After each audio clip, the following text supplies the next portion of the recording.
Welcome to the SAS video tutorial on working with text in SAS part 3. So there's two other parts that you might want to go back and look at before you jump into this one.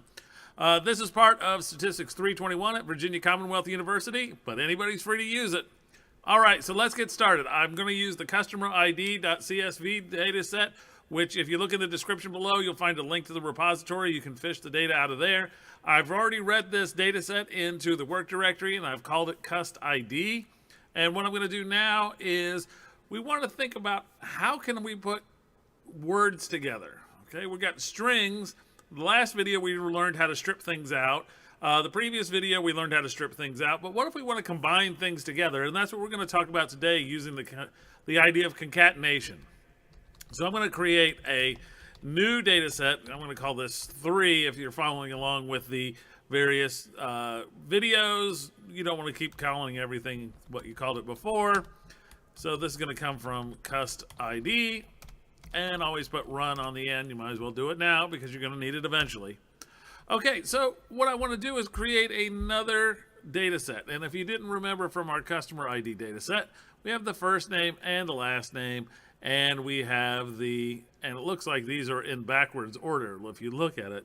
Last seems to be the first names of people, and the first seems to be the last name of people. So keep that in mind as we're doing this, because it requires you to pay attention.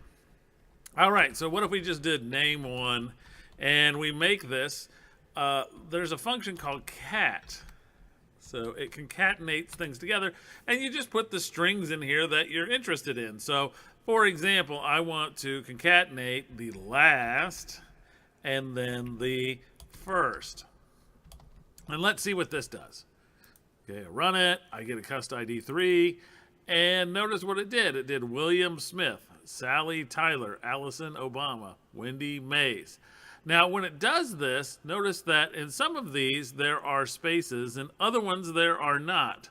If you stare at this, like there's Brittany Obama, but there's Donald Lee, Lucinda Merkley, Lucinda Jones. Wendy Mays seems to have 2 spaces in it. Sally Tyler might even have 3. So there's some spacing in here that's causing some problems. So what we might want to do is figure out, well, do we just eliminate all the spaces, or do we try to use a function that will leave us a string together that doesn't have any spaces on it? So let's try this. Let's do name 2.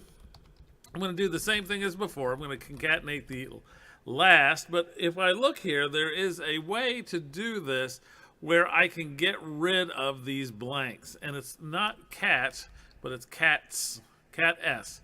So let's see what this one does and see if we can get a different picture here, or get a different data set that allows us to see how to deal with these spaces that are just floating around here. So I have customer ID 3. Notice that my name 2 no longer has any spaces in it.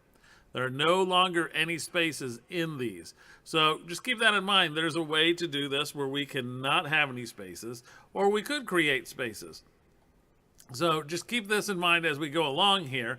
What we can also do is strip trailing blanks if we wish and leave the beginning blanks, or we can join them together, stripping both leading and blanks or whatever. So cats allows you to just completely remove it, which may or may not be what you want, but it allows you to at least strip that off so that you don't have any other data in there, other information. So if you're trying to create a variable that has no spaces in it, because a lot of programs don't like spaces in names, that's the way to concatenate them together.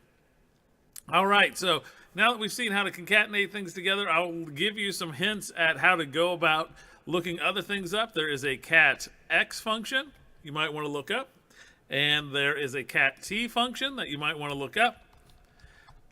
This will concatenate things together as well, but they do different things with the blanks, and that's the important thing, is that you should know what each one does and how each one works. But I don't need to explain each and every one of them, because I want you to explore a little bit. Because what have we been doing? I've been saying, hey, look, here is the particular function, and look what it does. We'll see what these others do by just modifying the code above and seeing what happens. And this should help you understand things. All right, so now we can move to the next video, and then we're probably off to working with dates.